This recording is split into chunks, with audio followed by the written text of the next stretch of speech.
না। যদি আমার মৃত্যু খবর কানে যায়, নিকটে হলে সুযোগ থাকলে সময় পেলে হয়তো যাবে 1 মুঠ মাটি দিতে, 3 মুঠ মাটি দিতে, দাওয়াত দিতে আর মিষ্টি খাওয়াতে, টাকা দিতে কেউ যাবে না। যতক্ষণ বেঁচে আছি ততক্ষণ মরতে মরতে করতে হবে তবলিগওয়ালাদের ভাষা, মরতে মরতে করতে হবে, করতে করতে মরতে হবে তবলিগের কাজ। তো যদি একটু নিয়মতান্ত্রিক ভাবে চলি হয়তো আল্লাহ পাক শরীর স্বাস্থ্য ভালো রাখলে বেশি দিন থাকতে পারবো, অনিয়ম হয়ে গেলে বেশিক্ষণ থাকতে পারবো না। তথাপি আমি এই মাদ্রাসার ছাত্র, মোহতাম শাহ হুজুরের কাছে সরাসরি কিতাব পড়ি নেই, তখন ওনার কাছে আমাদের কিতাব ছিল না। অন্যান্য যে সকল উস্তাদদের কাছে পড়েছি তারা কেউ এখানে নেই, অনেকে মারা গেছেন, অনেকে অন্যত্র চলে গেছেন। যেহেতু তৎকালীন উনিও আমার এই মাদ্রাসা থাকাকালে শিক্ষক, সেই হিসেবে উস্তাদ, পাশাপাশি রেস্তায় আমার সিরিয়ালে বড় ভগ্নিপতি, ওনার স্ত্রী আমার আপন চাচাতো বোন, একই স্কুলে একসাথে ক্লাস 5 পর্যন্ত লেখাপড়া করেছি। সেই হিসেবে মুরব্বী, শ্রদ্ধা ভাজন। ওনার ছেলেরা আমার ভাগ্নে, অত্যন্ত স্নেহের মহব্বতের ভাগ্নে, তারা বললে আমি আর না কইতে পারি না।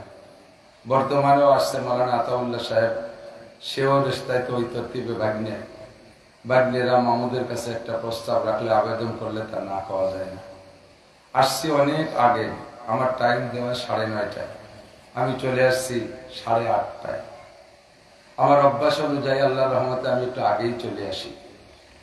তো সেই বসতে বসতে বসতে বসতে বসতে বসতে বসতে আল্লাহর রহমতে এখন সবাই ঘুম এসে গেছে। এই বাঙ্গা বাজারে কাড়া দিতে গেছি। বেশিক্ষণ কষ্ট দেব না, অল্পক্ষণের মধ্যে দেওয়া হবে। আপনারা যে ঘুমাবেন যাতে ফজরের নামাজটা টাইম মতো পড়তে পারেন। 100 বছর মাহফিল শুনলে যেই নেকি হবে, ফজরের 1 রাকাত নামাজ ছুটে গেলে, 2 রাকাত নামাজ টাইম মতো পড়তে না পারলে, এই 100 বছরের ওয়াজের নেকি 2 রাকাতের গর্ত বন্ধ করা যাবে না। কাজেই ওয়াজ করি নামাজের জন্য, ওয়াজ করতে 12 টুলুলুলু, তোরা এই ফজরের নামাজ পড়িস নেই কেন? আল্লাহ, নামাজ তো পড়ার অভ্যাস ছিল। ওনার ওয়াজ শুনতেও মনে চায়। আবার আসছে অনেক রাত্রে, সেই শুনে যে সত্যি সত্যি রাত 2টা বেজে গেছে, খেয়ে ঘুমাইছি তো আর টের পাইনি, বেলা 9টার দিকে উঠছি। এবার দোষ দেবেন আমারে, আল্লাহ আমাকে ডাকবে, তোরা কি ধর্মের এই কন্ট্রাক্টারই দিয়ে পাঠাইছি? হ্যাঁ, নামাজ পড়ানোর জন্য পাঠাইছি। তু বরায়ে ফসলে করদান আমাদি, নাই বরায়ে ফসলে করদান আমাদি। তোমারে তো আমার সাথে জোড়ানোর জন্য পাঠাইছি, তোমারে তো তোড়ার জন্য পাঠাইনি। আমার এই বান্দাগুলো নিয়মতান্ত্রিক ভাবে ঘুমাইলে ফজরের নামাজ পড়তো।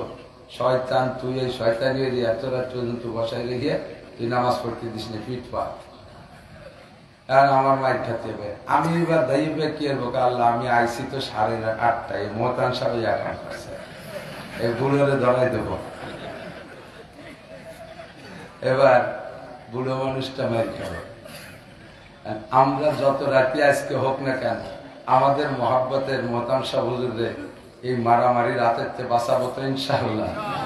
কষ্ট হলে আজকের ফজরটা টাইম মতো পড়বেন তো ইনশাআল্লাহ। গত রাত্রে ভোলার থেকে রওনা দিছি, ভোলার ওপারের থেকে একেবারে শেষ থানার পাশে দুলারহাট। এসে বাড়ি আসতে আসতে ফজরের বাড়ি ঢুকছি আর আজান দিছি। কখন ঘুমাবো, কখন মাদ্রাসা করবো। ফায়াউমাম বিহাজবা ওয়ায়াউমাম বিল রোকাইকি অবির রোজাই বিয়াউমান ওয়ায়াউমাম বিল খুলাইসা। আমাদের আর দর্শে নিজামিতে একটা কিতাব পড়ায়, মুখতাসারুল মানি। কিতাবটা অনেক কঠিন। তো লেখক বলতেছেন আমি কিতাবটারে একটু সাজাই গুছাই সহজ করে লেখবো। তা লেখবো কিভাবে? এক জায়গায় বসে তো লিখতে পারিনি। ফায়াউমাম বিহাজবা, হাজবা একটা জায়গার নাম, ওই জায়গায় যে কিছু লিখছি। ওয়ায়াউমাম বিল রোকাইকি, কয়েকদিন পরে উকাইকি গেছি, সে জায়গায় যে কয় লাইন লিখছি। অবিল রোজাই বিয়াউমান, উজাই বাই যে একটু লিখছি। অবিল খুলাই অবিল উজাই বিয়াউমান ওয়ায়াউমাম বিল খুলাইসা, আবার কিছু খোলাইসাই যে লিখছি। কত জায়গা দৌড়ে দাঁড়ায় লিখতে লিখতে তার গোসাই গাছাইয়া সহজ করতে পারিনি বলে একটু কঠিন হয়ে গেছে। আমাকেও দৌড়ে এরকম, আজকে কুষ্টিয়া, কালকে ভোলা, পরের দিন চট্টগ্রাম, এরপরের দিন সাতক্ষীরা, এরপরের দিন রাজশাহী। এই চাল্লা বেল্লা দৌড়ির কারণে ওয়াজ যে আপনাদের গোসাই গেছে সুন্দর করে একটু কব, একটা ভর্তি যে আর একটা হয়ে যায়। শেষমেশ অবশেষে সংক্ষিপ্ত কথা হলো, আমাদের জীবন বিধান, আমাদের জীবন গড়ার জন্য আল্লাহ পাক রব্বুল আলামিন একটা সিলেবাস অবশেষে আমাদের জন্য নির্বাচন করে রেখেছেন। আমাদের জন্য একটা সংবিধান আল্লাহ তাআলা বাছাই করে রেখেছেন, সংবিধান বইয়ের নাম আল কোরআন। একটু বলবেন? বললেও নেকি আছে মহব্বতের সাথে। 104 খানা আসমানি কিতাবের ভিতরে শ্রেষ্ঠ কিতাবের নাম কি? বাহক যিনি আমাদের কাছে নিয়ে আসছেন সৈয়দুল আম্বিয়া ও সৈয়দুল খুতাবা, ইমামুল আম্বিয়া ওয়াল মুরসালিন ওয়াল মালাকুত ওয়া ইমামুল আউয়ালিন ওয়াল আখিরিন। শুরু থেকে এ পর্যন্ত, এখন থেকে কিয়ামত পর্যন্ত সমস্ত নবী রাসূলদের নেতা, সমস্ত নবীদের নবী, রাসূলদের নবী, বিশ্ব নবী মুহাম্মদুর রাসূলুল্লাহ সাল্লাল্লাহু আলাইহি ওয়াসাল্লামের মাধ্যমে আল্লাহ তাআলা কিতাবখানা আমাদের কাছে পাঠিয়েছেন। কিতাবও যেমন কিতাবের বাহকও, ঠিক না? তো কিতাব যেমন কিতাবের বাহকও তেমন কিতাবের বাহকের উম্মতও তেমন। নবী আলাইহিস সালাতু ওয়াস সালাম বলেন, ময়দানে মাহশারে পরিস্থিতি যখন ঘুমসান হবে, কেমন পরিস্থিতি? যুবকরা আমার দিক, পরিস্থিতি এমন হবে, আল্লাহ বলেন বিপদটা এত মহা বিপদ হবে, তাজাউ কুল্লু জাতি হামলিন হামলাহা। হাসরের মাঠের এই বিপদে ভয়ে অপ্রাপ্ত বয়সী যাদের এখনো গর্ভ পূর্ণ হয় নাই, 3 মাস 4 মাস 5 মাসে স্বাভাবিকভাবে গর্ভ নরমাল ডেলিভারি হয় না, এটা হলো অপ্রাপ্ত গর্ভবতী। এই অপ্রাপ্ত বয়সী গর্ভবতী মেয়েও যদি সেখানে থাকে, তাজাউ কুল্লু জাতি হামলিন হামলাহা, বিপদে আর ভয়ে তাদের গর্ভপাত হয়ে যেত। ওয়াতারান নাসা সুকারা, আর মানুষের ভয়ে এমন একটা হালাত, সুকারা মদ খাওয়া মানুষের মতো। মদ খাওয়া মানুষ দেখছেন নাকি? মনে হয় দেখেন নাই। আমি দেখি, আমার সাথে খুব সাক্ষাৎ হয়, বিশেষ করে এই যে আমাকে প্রযুক্তি বিশ্ববিদ্যালয়ে যখন রাত্রি যাই, সে সময় দেখি যে 3-4 জনের থইল ধরে আটতিছে, কুটি কুটি যাই। আমি আমার আগের ড্রাইভারের তোমরা 28 সময় ঝুল খাই কে মাল খাইছে বলে তা লড়াই হয়েছে, মাল খাইয়া। আমি মিশকাতের বছর অল্প কয়েকদিন পড়েছিলাম ঢাকা ফুলবাড়ি, রাজফুলবাড়ি মাদ্রাসায়। তো বিশ্ব রোডের গায়ে তো দেখতাম মাঝে মাঝে, একদিন দেখছি আর কি, একটা লোক মনে হয় 45-50 হবে বয়সে চেহারা গুলো, বিশ্ব রোডের সাথে গাড় বাঁধাই দিয়ে ধাক্কাচ্ছে, এখানে শুলিয়ে ফাঁক হয়ে গেছে, আর ধাক্কাচ্ছে আর গদগদ অত্যাচার করছে, আরো খানিক ছড়াই ফেলবো। ও বিশ্ব রোডে ঠেলতে ঠেলতে নিয়েছে, আরো খানিক ছড়াই ফেলবে। এলো মদখোর। আল্লাহ পাক বলেন, ওয়াতারান নাসা সুকারা, মদখোরদের যে অবস্থা, তোমরা ময়দানে মাহশারে মানুষকে ওই অবস্থায় দেখবা, মানুষ পাগল হয়ে যাবে। যুবক, মাথার 4 আঙ্গুল উপরে সূর্য, 1 মিল, মিলের 2টা তর্জমা, একটা হলো 1760 গজ 1 মাইল, আর একটা হলো সুরমাদানির শলাকে মিল বলে। তো 1760 গজ যদি হয়, এখান থেকে 9 কোটি 30 লক্ষ মাইল দূরে সূর্য, তার তাপে কার্তিক মাসে তাই বাইরে বেশিক্ষণ থাকতে পারি না। আর এটা যদি 1 মাইলের এরিয়ার মধ্যে চলে আসে, আরো যদি মিল মানে সুরমাদানির শলা হয়, তাহলে মাত্র 4 আঙ্গুল মাথার উপরে সূর্য। পরিস্থিতিটা কেমন হতে পারে একটু ভাবেন তো। মাথার মগজ টকবক করবে, গরম পানি জাল দিলে যেমন টকবক করে, থই থই করে, ওরকম করতে থাকবে। পরনেকের কাপড় নাই, হোফাতান হোরাতান গোরলা, সে ময়দানে পরনে কাপড় নাই, পা খালি, পায়ে জোড়া স্যান্ডেল জুতোও নাই। আমি কিছুটা আজ করেছি এবছর রমজানের পরে উমরায় যাইয়া, মসজিদে নববীতে জুমার নামাজ পড়তে যাই, ভিতরে জায়গা পাইনি। পরে দেখলাম যে বাথরুমের ভিতরে লোক দাঁড়াইছে, চেষ্টা করলাম সে জায়গা যাইয়ে দাঁড়ানো যায় নাকি, বাথরুমের সিঁড়ি টিড়ি গলি টলির ভিতর দিয়ে জলসা বিছে বিছে দাঁড়াই গেছে। ধাক্কা খাইতে খাইতে বাইরে আসছি, 2 রাকাত নামাজ পড়তে পারে আর মোটে মাটিতে রাখতে পারি না। ওখানে থেকে হাসরের মাঠ কিছুটা অনুভব করছি। এমন পরিস্থিতিতে মানুষ চিল্লাবে আর বলবে, রব্বানা আখরিজনা মিনহা ফাইন শিতা আদখিলনাল জান্নাতা ওয়া ইন শিতা আদখিলনান নার। রব্বুল আলামিন, তোমার মনে চাইলে বেহেশতে দাও, তোমার মনে চাইলে দোজখে দাও। এই ময়দান থেকে বের করো, টিকতে পারতেছি না, থাকতে পারছি না। বিষের মতো দাবাইতে থাকবে আর চিল্লাইতে থাকবে, কাঁদতে থাকবে, রব্বুল আলামিন তাড়াতাড়ি ফয়সালা করো। এমন জায়গায় থাকতে পারছি না, জান্নাতের বিবরণ যা শুনেছি সেখানে গেলি তো শান্তির শেষ নাই, জাহান্নাম শুনেছি তবে চোখে দেখি নাই। আমাদের বিশ্বাস এই মাহশারটা যেমন বিপজ্জনক, মনে হয় জাহান্নাম এত কঠিন হবে না। আখরিজনা মিনহা, বের করে দাও এখান থেকে। রব্বুল আলামিন তো তার নির্দিষ্ট সময়ের অপেক্ষা করতেছেন। কোন ব্যবস্থা যখন না পাইবে মানুষ, দৌড়াইয়া সকলে কয়েকজন করে পরামর্শ করবে, আরে ভাই কি করা যায়? আমাদের চিল্লা পাল্লা তো আল্লাহ পাক শুনতেছে না, কোথায় যাব? সকলে মিলে সংগঠন কইরা ঐক্যবদ্ধ পরামর্শ করে বলবে, চলো যাই আমাদের আবুনা, আমাদের প্রথম আব্বাজি আদম আলাইহিস সালামের কাছে যাই। আব্বাজিকে দিয়ে আল্লাহ পাককে সুপারিশ করি, কোন লাইন হয় নাকি? সবাই যাবে আদম আলাইহিস সালামের কাছে, যে বলবে ইসফালানা ইলা রাব্বিনা, আল্লাহর কাছে আমাদের সম্পর্কে একটু বলেন, কোন একটা ব্যবস্থা আল্লাহ করুক। আদম আলাইহিস সালাম বলবে, বাবা আমি এ ব্যাপারে ক্ষমা প্রার্থী, আমি আল্লাহর কাছে যাওয়ার মুখ নাই। কেন? আল্লাহ পাক আমাকে নিষেধ করেছিলেন, লা তাকরাবা হাযিহিস শাজারাতা ফাতাকুনা মিনাজ জালিমিন। জান্নাতের ভিতরে আমার অবস্থান ছিল, আমাকে নিষেধ করেছিলেন এই গন্ধম গাছের কাছে যাইতে। আমি সে কথাটা ভুলে গিয়েছিলাম, শয়তানের ধোঁকায় পড়ে সে গাছের কাছে গিয়ে গন্ধম খেয়ে ফেলেছি।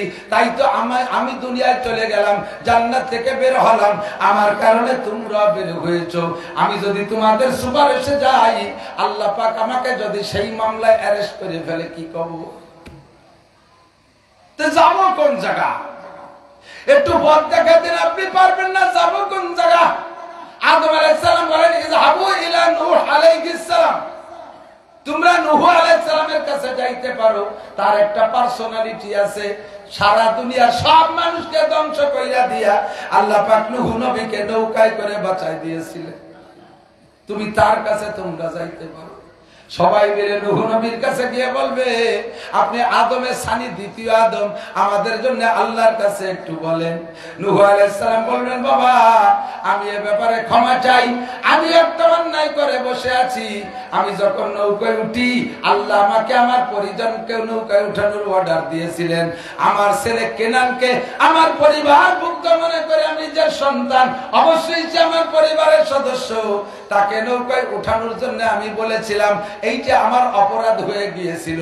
আল্লাহ যদি সেই কথা এখন উচ্চারণ করে, তুমি নবী নূহ হইয়া তুমি কেন তোমার ছেলের নৌকায় উঠতে বললে? সে তো কাফের।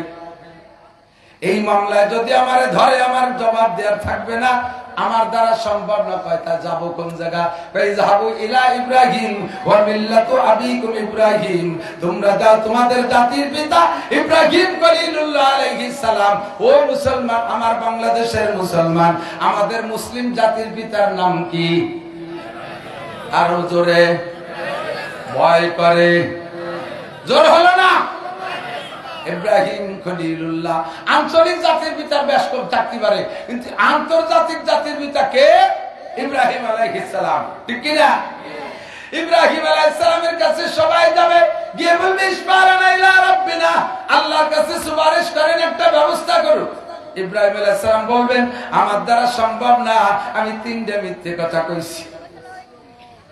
তিন মিথ্যে কথায় যদি আল্লাহ তাআলা আমারে অ্যারেস্ট করে, তাহলে আমি তো ওই সালাতে তোমাকে 500 বছর চলে যাবে, আমি পারবো না। ইযহাবু ইলা মূসা আলাইহিস সালাম, মূসা নবীর কাছে।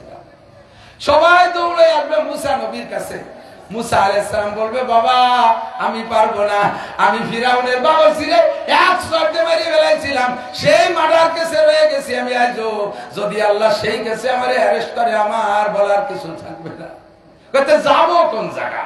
যে ডাল ধরি সেইখান ভেঙে যায়, যাবো কোন জায়গা? ইযহাবু ইলা ঈসা রূহুল্লাহ, ঈসা আলাইহিস সালামের কাছে যাও। কিসসা শুনছেন সবাই? ঈসা আলাইহিস সালামের কাছে সবাই যে বলবে, আপনি আমাদের জন্য একটা ব্যবস্থা করেন।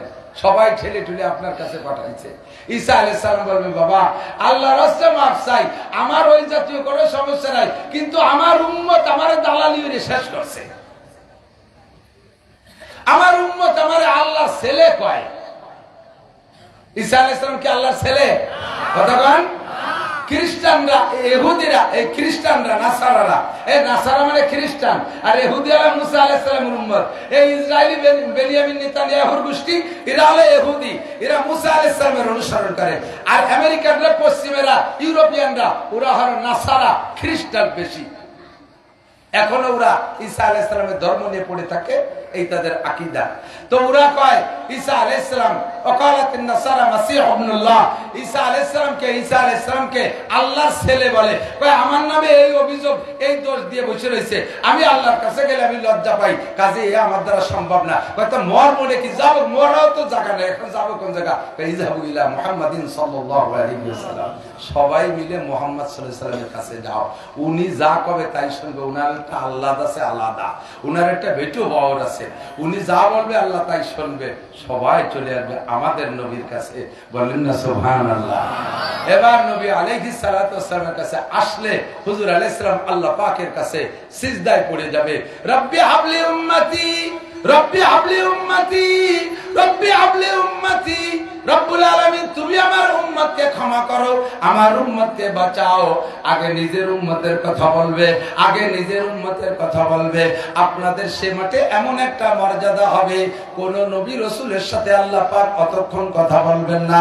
হুজুরে পাক সাল্লাল্লাহু আলাইহি ওয়াসাল্লাম নিজেই বলেছেন, যতক্ষণ পর্যন্ত আমার একটা উম্মতের ফয়সালা বাকি থাকবে, অতক্ষণ পর্যন্ত আল্লাহ আদম, ঈসা, ইব্রাহিম, মুসা কোন নবীর সাথে কথা বলবেন না। আপনাদের একটা ফয়সালা হয়ে যাওয়ার পরে অন্যান্য নবীদের সাথে কথা বলবে। একটু বলেন না সুবহানাল্লাহ। আমাদের নবীরা যেমন, নবীর উম্মত এরকম দামি, তাদের জন্য আল্লাহ পাক সংবিধান বই দিয়েছে সেরকম দামি শ্রেষ্ঠ কিতাব কোরআন। এই কোরআন শরীফকে 30টা পাড়ায় বিভক্ত করা হয়েছে। সূরার সংখ্যা 114টা, আয়াতের সংখ্যা 2 রকম গণনা। আয়েশা রাদিয়াল্লাহু তাআলা আনহার গণনা মতে 6236, হযরত আলী রাদিয়াল্লাহু তাআলা আনহুর গণনা মতে 6666। আয়াতগুলো যারা পড়েছে হাফেজদের কাছে শুনবেন, আমি হাফেজ না, জায়গায় জায়গায় বলতে গেলে আবার আয়াতের মধ্যে ত্রুটিও হয়ে যায় কখনো কখনো, হাফেজ না হওয়ার কারণে। আমি খুঁটে বেছে যা পেয়েছি, আমার অভিজ্ঞতার আলোকে আমি দেখেছি যে এই বিষয়গুলো আল্লাহ পাক ইম্পর্টেন্ট মনে করেছেন, জরুরি মনে করেছেন। কোরআন শরীফের ভিতরে দেখবেন ওই বিষয়গুলো আলোচনা বেশি আসছে। নমরুদের আলোচনা, ফিরাউনের আলোচনা, কারুনের আলোচনা, সাদ্দাদের আলোচনা, বড় বড় কাফেরদের মধ্যে ফিরাউনের আলোচনা সবচেয়ে বেশি আসছে। তারপরে আছে নমরুদের আলোচনা। বেশি কেন আনছেন? আল্লাহ পাক বলেন আগের কিতাবের পরে আরেকটা কিতাব আসার সম্ভাবনা আমি রেখেছি, কিন্তু কোরআনের পরে আর কোন কিতাব আসবে না। আল্লাহু আকবার। আগের যে কাফেররা গেছে তাদেরকে দৃষ্টান্তমূলক শাস্তি দিয়ে ধ্বংস করেছি, কিন্তু কিয়ামত পর্যন্ত ফিরাউনের স্বভাবের হাজার হাজার ফিরাউন আসবে, নমরুদের স্বভাবের হাজার হাজার নমরুদের স্বভাবের নমরুদ আসবে, কারুন মার্কা বহুত মানুষ দুনিয়ায় আসবে, সাদ্দাদ মার্কা বহুত মানুষ দুনিয়ায় আসবে। কিয়ামত পর্যন্ত তাদের শিক্ষা দেওয়ার জন্য এই কয় বড় বড় ধামলার আলোচনা কোরআন শরীফে বেশি করলাম। ফাতাবিরু ইয়া উলিল আবসার, যাদের জ্ঞান আছে, বুদ্ধি আছে, ওখান থেকে দেখে দেখে তোমরা শিক্ষা নিতে থাকো। দোস্তরে, একটা ফিরাউন চলে গেছে মুসা নবীর জামানায়, ওই ফিরাউনের স্বভাবের মানুষ এখনো দুনিয়ায় আছে না? না, ফিরাউন মুসা নবীকে দুনিয়ায় আসতে দেবে না। এই জন্য ওই সময়কার নবজাতক শিশু বাচ্চাদেরকে হত্যা করত ফিরাউন। ইব্রাহিম আলাইহিস সালামকে দুনিয়ায় আসতে দেবে না, এই জন্য নমরুদ সেই সময়কার শিশু সন্তানদেরকে হত্যা করেছে, পুত্র সন্তানদেরকে হত্যা করেছে। সেম স্বভাবের বর্তমানে ইসরায়েলি নেতানিয়াহু 42-43 হাজার মানুষ মারছে ফিলিস্তিনে, তার ভিতরে 17,000 শুধু শিশু মারছে, 17,000 শিশু মারছে। আল্লাহ তাআলা ওই ফিরাউনকে দিয়ে এই ফিরাউনকে শিক্ষা দেওয়ার জন্য কোরআন শরীফের ভিতরে বেশি বেশি ফিরাউনের কিসসাটা আলোচনা করেছে, নমরুদের কিসসা আলোচনা করেছে। যত আমলীয় আলোচনা আছে তার মধ্যে বেশি আলোচনা হয়েছে কোরআন শরীফের ভিতরে নামাজ। ধরে বলেন কোনটা? কোন ইবাদত? নামাজের আলোচনা 82 বার। ইম্পর্টেন্ট বিদায় তো 82 বার, নাকি বলে? নামাজের আলোচনা 82 বার হয়েছে। অথচ নামাজ মুসলমানের জন্য সর্বশ্রেষ্ঠ ইবাদত। এইমাত্র কোন হিন্দু যদি কলেমা পড়ে মুসলমান হয়, স্টেজে এসে এখন সর্বপ্রথম ওর উপরে কোন ইবাদতটা এসে চেপে ধরবে? খাতনা নিয়া, মুসলমানি নিয়া, দাড়ি রাখা, টুপি পরা, পাগড়ি পরা, জুব্বা পরা, হজ করা, যাকাত দেওয়া, কুরবানি করা, সদকা ফিতরা করা, রোজা রাখা, কোনটা এখন না। আপাতত এই মুহূর্তে এসে চেপে ধরবে তাকে নামাজে। ঠিক না? সবে মাত্র একটা ছেলে সাবালে গইছে, তার উপরে ফরজ হলো নামাজ। আউয়াল মা ইহাসাবু বিল আবদু ইয়াউমাল কিয়ামাতিস সালাহ। হে আমার প্রাণপ্রিয় যুবক বন্ধুরা, পাগলামি করো না, ধরা পড়ে যেতে হবে আল্লাহর কাছে। ওই ময়দানে মাহশারে আল্লাহ পাক এবার বাছাই করবেন। আমতাজুল ইয়াউমা আইয়ুহাল মুজরিমুন বইলা কাফেরদেরকে বের করে দিবে, থাকবে শুধু কলেমা পড়া মুসলমান। এই কলেমা পড়া মুসলমানদের কাছে এক নম্বর যে জিজ্ঞাসাটা হবে সেটা হলো নামাজ। যে ব্যক্তি নামাজের প্রশ্নে সফল হতে পারবে, নামাজের প্রশ্ন যথাযথ দিতে পারবে, প্রত্যেকটা প্রশ্নের জবাব তার আসান হয়ে যাবে। আল্লাহ পাক তাকে বিনা হিসাবে জান্নাতে পাঠিয়ে দিবে। বক্তাদের কাছ থেকে শুনেছেন, তবলিগওয়ালাদের কাছ থেকে শুনেছেন, আল্লাহ পাকের স্বভাব হলো প্রত্যেকটা ইবাদতের প্রতিদান, মূল প্রতিদান রেখেছেন আখিরাতের জন্য। আর প্রত্যেকটা ইবাদতের আবার কিছু প্রতিদান দুনিয়ায় রাখছে। আমার দিক তাকান, মাহফিলে আপনাদের এই বড় বড় মাদ্রাসার মাহফিলে তো খাইতে দেয় না। ছোট ছোট মাহফিলে আমরা করি, তো ছোট মাহফিলে শেষ পর্যন্ত দুই এক জায়গা দেখি লোক বসে থাকে, ওঠে না। অথচ বক্তা যা বয়ান করতেছে তাতে আমার তৃপ্তি হচ্ছে না। এমনি বসে রয়েছে, লোক ওঠে না কেন? বসে রয়েছে অন্য কারণ আছে, শেষে খাবার আছে, শেষে তবারক আছে। তো ইবাদতের শেষে, মাহফিলের শেষে যদি তবারক থাকে, তো বক্তা আলোচনা যাই করুক, ভালো মন্দ যা করুক, শেষ পর্যন্ত বসে থাকে। আর শেষে যদি খাবার না থাকে, তাহলে আলোচনা ভালো না হলে আস্তে আস্তে দুই একজন পেশাবের নাম কইয়ে, পায়খানার নাম কইয়ে, একটু বিড়ি খাওয়ার নাম কইয়ে, একটু পান খাওয়ার নাম কইয়ে, এটা ওটা কইয়ে উঠে চলে যেতে থাকে। আস্তে আস্তে মাঠ খালি হয়ে যায়। যদি শেষে খাবার থাকে, আমি এখন ভালো মন্দ যাই কই, অবশ্যই একজন উঠতো না, একজন উঠবে না। তো আল্লাহ কয়, প্রত্যেকটা ইবাদতের সাথে যদি দুনিয়ার কিছু ইন্টারেস্ট থাকে, তাহলে সেই ইবাদতটা করে খুব আগ্রহের সাথে। আজকে রাত 1টা পর্যন্ত ওয়াজ করে ছেড়ে দেবো, আপনারা যাইয়ে ঘুমাইতে 2টা, 2:30, 3টে বেজে যাবে। যারা এই টাইমে ঘুমাবেন তারা 4টে, 4:30, 5টায় ফজরের আজান দিলি উঠতে খুব কমই পারবেন। কতক্ষণ? আবার রমজান মাসে তারাবির নামাজ পড়িয়ে যাইতে 10টা, 10:30 বেজে যায়, যাইয়েই কেউ শুয়ে পড়ে না। এটা ওটা খাইয়ে দাইয়ে তারপরে গল্প সল্প করতে 12টা, 1টা বাজায়, এরপরে বিছানায় শোয়। আবার দেখা যায় যে রাত 3টের সময় উঠে গেছে। ঘটনা কি? এ সময় 1টায় উঠলি 3টায় শুইলে, 1টায় শুইলে 3টায় উঠা যায় না। রমজান মাসে 1টায় শুইলে 3টায় উঠা যায়। কারণ কি? ভাই এখন শেষ রাত্রি উঠলি তো এক গ্লাস পানিও কেউ কাতি দেয় না। শেষ সময় তো শেষ রাত্রি উঠে তো পেট ভরে গলা সমান খাওয়া যায়। ইবাদতের পরে যদি কিছু থাকে হাদিয়া, তাহলে ওই ইবাদতে ইন্টারেস্ট বেশি থাকে। কাজেই 5 ওয়াক্ত নামাজের সব পুরস্কার যদি আল্লাহ আখিরাতে রেখে দেয়, যে সব পুরস্কার আখিরাতে পাবা, এমনি মানুষ নামাজ পড়তে চায় না, তাহলে কেউ পড়বে না। নবী পাক বলেন, আরে এ ভয় নাই যুবক, আমার দিক টাকা 5 ওয়াক্ত নামাজ পড়বি, 5টা পুরস্কার আছে, 4টে পুরস্কার আখিরাতের জন্য, আর 1টা পুরস্কার দুনিয়ায়। মান হাফাজা আলা সালাওয়াত আকরামাহুল্লাহ বিখামসি খিসাল। 1 নম্বরে ইউরফা আনহু যিকুল আইশ।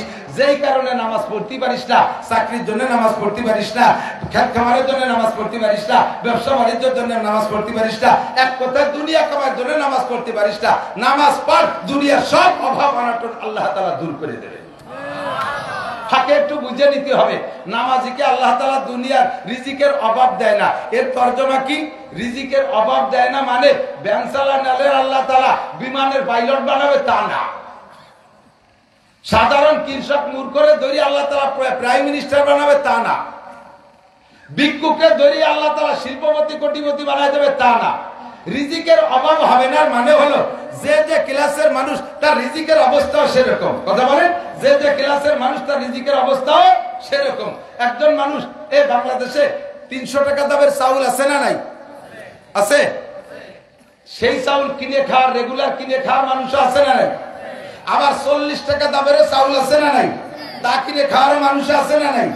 40 টাকা দামের যারা চাউল খায়, এরা যদি নামাজ পড়ে তাহলে জীবনেও তাদের 40 টাকা দামের চাউলের অভাব হবে না। তবে ওই লোকটারে 300 টাকা দামের চাউল আল্লাহ দেবে না। কারণ যে লোক 40 টাকা দামের চাউল খায় মোটা মোটা গাবের আঠির মতো, এ ভাত গলা সমান খাইয়ে দুপুর পর্যন্ত কোদাল কুবাতি মারে ভাত ফুরোয় না। ওরা যদি সকালবেলা 300 টাকা দামের সাইডে প্লাস্টিকের ভাত খায় দেয়, ও তো কোদালে 2 কোপ দিয়ে একবার পেশাব করলে শেষ, কাজ করতে পারবে না। ঠিক না? বড় 2 কেজি ওজনের শরীর দাম 4000 টাকা। এ বাজারে মাঝে মাঝে পাওয়া যায় কিনা? কিনে খাওয়ার লোক আছে না নাই? আছে না? আল্লাহ তো যেই লোকটা 2000 টাকা 4000 টাকা দামের শৈল কিনে খাইতে পারে, এই লোকটা যদি নামাজি হয় আল্লাহ তাআলা তার সেই রকম শরীর অভাব রাখবে না কোনোদিন। যেই লোকটা শৈল কিনে খেতে পারে না, রেগুলার টাকি মাছ কিনে খায়, রেগুলার টাকি মাছ কিনে খায়, এ যদি নিয়মিত নামাজ পড়ে আল্লাহ তাআলা তার টাকি মাছের অভাব রাখবে না। যে লোকটা ডেইলি 1 কোটি টাকা ইনকাম করে, ও যদি নিয়মিত নামাজি হয় আল্লাহ তাআলা তার ডেইলি 1 কোটি টাকা ইনকামের ব্যবস্থা দরজা খোলা রাখবে। যে লোকটা ডেইলি 500 টাকা কামাই করে, ওই লোকটা যদি নামাজি হয় আল্লাহ তাআলা তার গ্যাপ গর্ত দেবে না, রেগুলার তার 500 টাকার ইনকামের ব্যবস্থা করে দেবে। এর মানেই হলো, এটাই হলো রিজিকের অভাব দিবে না। আল্লাহু আকবার। তো দোস্ত, নামাজ ইম্পর্টেন্ট বিদায়, এর জন্য আল্লাহ তাআলা কোরআন শরীফের ভিতরে 82 বার আলোচনা করেছে।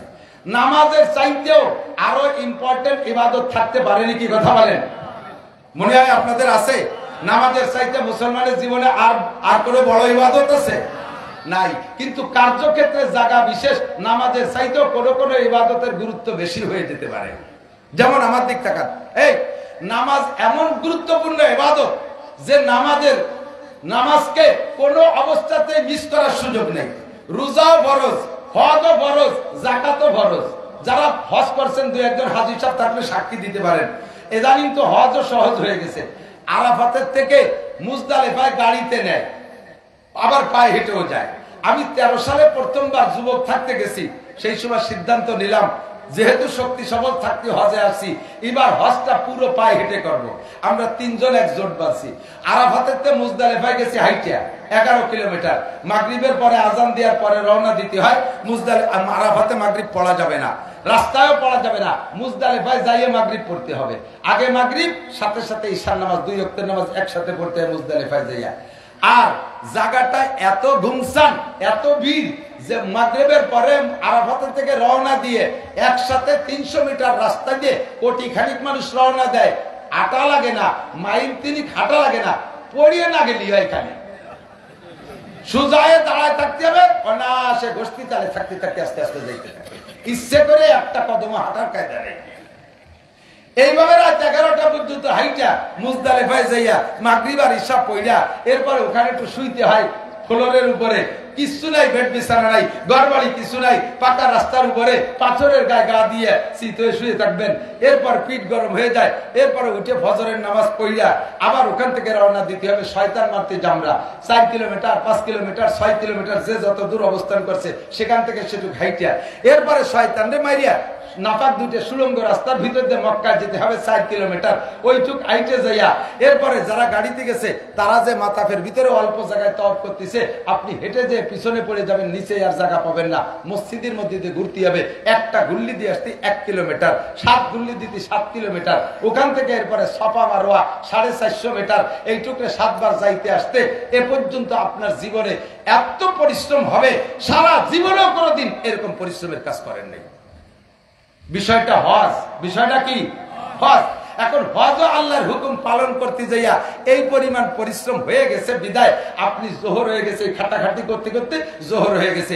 এখন কি আল্লাহরে কইতে পারবেন, আল্লাহ তোমারই তো হজ করতে, সে বাংলাদেশে এত খেটি বিটি আইছি আর আইটি এত কষ্ট করছি, আজকে জোহরের নামাজ পড়বো না? সুযোগ আছে? ছাড়ার কায়দা আছে? কোন অনুমতি আছে?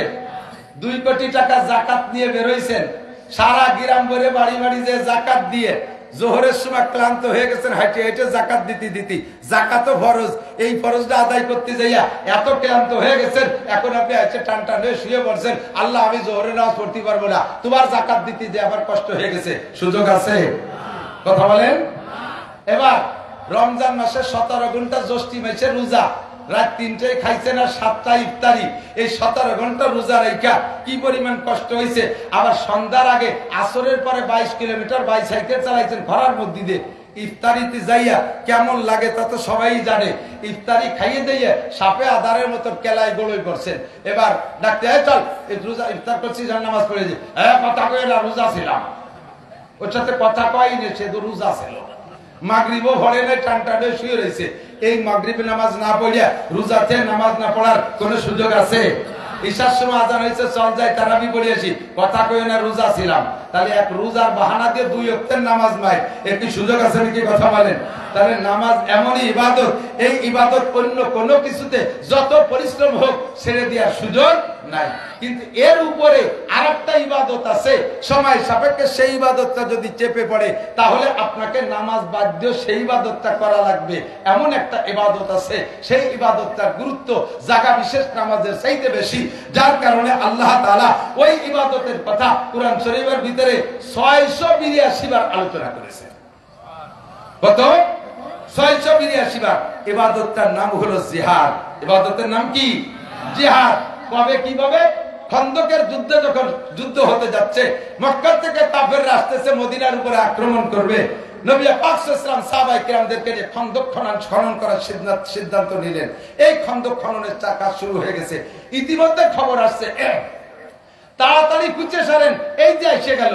এই করতে করতে জোহরের রক্ত এসে গেছে, খন্দক খনন করা শেষ হয় নাই। হুজুর কয় থাক জোহরের নামাজ, আগে খন্দক খোঁজো। খুঁজতে খুঁজতে আসর হয়ে গেছে, খন্দক খনন করা শেষ হয় নাই। হুজুর কয় থাক আসরের নামাজ, আগে খন্দক খনন করো। খুঁজতে শুরু হলো, মাগরিব এসে গেল, মাগরিবের নামাজের রক্ত এসে গেছে, খন্দক খনন করা শেষ হয় নাই। হুজুর কয় থাক মাগরিবের নামাজ, আগে খন্দক খনন করো।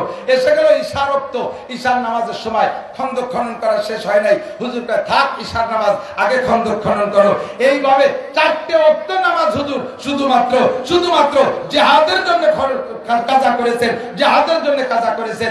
বোঝা যায় প্রয়োজন সাপেক্ষে কখনো কখনো নামাজের চাইতে জিহাদের গুরুত্ব বেশি। কথা বলেন ঠিক ঠিক না? ও দোস্ত, এবার জিহাদের আলোচনা আছে 682 বার। যদি কোনো ব্যক্তি এই জিহাদ সংক্রান্ত আলোচনা হইলে উলামায়ে কিরাম জিহাদের প্রতি উদ্বুদ্ধ করার জন্য, উৎসাহিত করার জন্য যদি আলোচনা করে, আর এইটাকে যদি জঙ্গিবাদী বলে বলে, এইটাকে যদি কি বলা হয় হরকাত বলে, এইটাকে যদি আল কায়দা বলে ধিক্কার দেয়, তাহলে ওই লোকটা বেঈমান হয়ে যাবে। 682টা আয়াতকে অস্বীকার করা হবে, অথচ কোরআন শরীফের একটি আয়াতকে অস্বীকার করলে ওই লোকটা কাফের হয়ে যায়। ক্বালা রাসূলুল্লাহ সাল্লাল্লাহু আলাইহি সাল্লাম আমানা বিল কুরআনে মানিস্তাহাল্লা মাহারিমাহু। যে ব্যক্তি কোরআনের একটা আয়াত অস্বীকার করে ওই লোকটা পুরো কোরআনকে অস্বীকার করলো, আর পুরো কোরআনকে অস্বীকার করলে লোকটা কাফের হয়ে যায়। আর কাফের হয়ে গেলে কি হয়? ওই লোকটার স্ত্রী তালাক হয়ে যায়। আপনি কাফের হয়েছেন, আপনার স্ত্রী কাফের হয় নাই, বিয়ে ভেঙে গেছে। বিয়ে ভেঙে গেলে কি হয়েছে? এরপরে ওই স্ত্রী নিয়ে ঘর করলে জিনার গুনাহ হবে। এই স্ত্রীর গর্ভে যদি কোনো সন্তান হয়, ওই সন্তান জারজ সন্তান হবে, হারামজাদা হবে, ওইটা জারির বাচ্চা পয়দা হবে। আপনি যদি বিনা তওবায় আবার কলেমা পড়ে মুসলমান না হয়ে মারা যান, আপনাকে জানাজা পড়ানো যাবে না, আপনার দাফন করানো যাবে না মুসলমানের কবরস্থানে, আপনার কাফন করানো যাবে না। আপনি মুসলমানের খাতা থেকে মায়ের বাংলাদেশ সহ বিশ্বের প্রান্তে প্রান্তে মুসলমানদের ভিতরে এই রোগটা বিরাজ করতেছে। এই মুহূর্তে যদি ফিলিস্তিন গাজা থেকে, আমার প্রাণপ্রিয় যুবকরা, ফিলিস্তিন আর গাজায় যুদ্ধ হচ্ছে, লেবাননে যুদ্ধ হচ্ছে, এই যুদ্ধে এটা মুসলমানদের জিহাদের ফিল্ড। যদি আমাদের যাওয়ার সুযোগ আসে, ওখানে যদি যাওয়ার সুযোগ আসে, কোনোভাবে রাস্তা খুলে যায়, যাইতে জন্য প্রস্তুত। একটা তাকবীর হবে, এখান থেকে বক্সিং দিয়ে একটা তাকবীর হবে, হাত এরকম করলে দুর্বল হয়। Boxing ready? নারায়ে তাকবীর। বিশ্বের মুসলিম জাকি বিটি গেকিল দিয়ার মতো, বিটিটা কিলের মুবত করে কি বক্সিং। হ্যাঁ, বক্সিং যদি দিয়ে মানে আমার দিক থেকে এই দেন বক্সিং ধরা, বক্সিং। ইহুদিদের দালালরা, জো বাইডেনের চালারা, খ্রিস্টানদের আস্তানা, ইহুদিদের আস্তানা, নেতানিয়াহুর চামড়া। কেন সুরের সামনে আমরা তুলতে যাবো? কি খবর তাই জায়গা? নেতানিয়াহুর চামড়া কুত্তই কামড়া, নেতানিয়াহুর চামড়া, নেতানিয়াহুর চামড়া। নারায়ে তাকবীর। যার সুযোগ পাবেন না, তবু এই যে হাত উঁচিয়ে যে নারায়ে তাকবীর দিয়েছেন, এর বদৌলতে আল্লাহ তাআলা সত্যি যদি লাইন করে দেয়, যাইতে রেডি? এখনই এখনই ব্যাগ আনতে যেতে হবে না, বাড়ি টাকা আনতে যেতে হবে, লুঙ্গি পাল্টাতে যেতে হবে, এই বরাবর এটি চলে যাবো পশ্চিম দিক। রেডি? এই দরদের কারণে কিয়ামতের ময়দানে বদরি সৈনিকদের সাথে জান্নাতে যাবে। বড় বিপদের মুহূর্তে আছি আমরা। ওয়াজ কি করবো খুঁজে পাই না, টের পাই না। মহা সংকটে, বিশেষ করে আমরা গোপালগঞ্জে হুজুররা বড় বিপদে, জানেন না। একদিকে আমরা সারা বাংলাদেশের হুজুর, আমাদের সারা বাংলাদেশের হুজুরা একদিক, আমাদের সরকারের পতনের জন্য সারা বাংলাদেশের হুজুরা মিলে সব একদিক। এর কারণে গোপালগঞ্জে আওয়ামী লীগরা আমাকে হুজুরকে বিশ্বাস করে না, কয় যে ইন্দ্রাও তো সেই হুজুরির হুজুর। সারা গোপালগঞ্জের সব মাদ্রাসা ঘুরিয়েছি, সব থানায়, প্রত্যেক এলাকায় একটা মহামারী ঢুকছে। এই বিবেচনা করে মাদ্রাসাগুলোর কালেকশন বন্ধ করে দিচ্ছে। মুষ্টি চাল দেব না, যাও হুজুরা ইউনুস কাকার কাছে, আমাকে ইউনুস কাকার কাছে পাঠাই দিচ্ছে। যাও খালেদা রাসূলের তলে, দিবে রে জম্মের দিয়া। এই কইয়া আমাকে স্থানীয় মাদ্রাসাগুলোর উপরে হস্তক্ষেপ করতেছে। আবার অন্যান্য জেলার সবাই কয় কি, আরে গোপালগঞ্জে হুজুর, ও গোপালগঞ্জের বিলেই আওয়ামী লীগ করে, ও জায়গা কোনো নবী রাসূল আসলেও সে আওয়ামী লীগ করে, ও বিশ্বাস করে লাভ নাই। একদিকে বাড়ির বাড়ির মানুষ বিশ্বাস করে না, আর একদিকে বাইরের মানুষ বিশ্বাস করে না, তো মরব কি খাইয়া? বেশি কিছু বলতে চাই না, বললে যে এই যে দাঁড়ায় রয়েছে, টাওয়ার দাঁড়ায় রয়েছে, ওরা তো দুনিয়া ভরে সবাই দিয়ে নেয়, আমার তোমার কাজ জাতি হবে কুষ্টিয়ে।